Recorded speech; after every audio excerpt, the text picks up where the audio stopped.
How to meditate. Meditation is a simple practice that can be done anywhere, anytime. You don't need special tools or equipment. In fact, the only thing you need is a few minutes.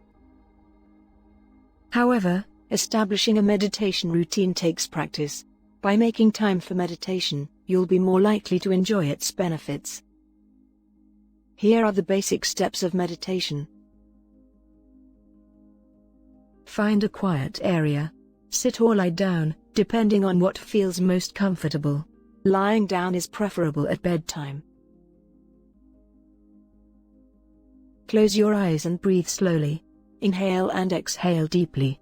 Focus on your breathing. If a thought pops up, let it go and refocus on your breathing. As you try meditation for sleep, be patient with yourself.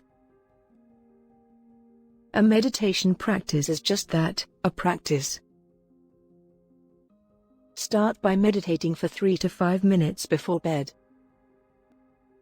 Over time, slowly increase the time to 15 to 20 minutes. It'll take time to learn how to quiet your mind.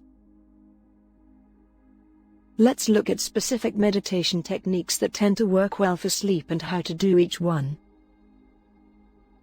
Click this suggested video to explore mindfulness meditation. As always, thanks for watching.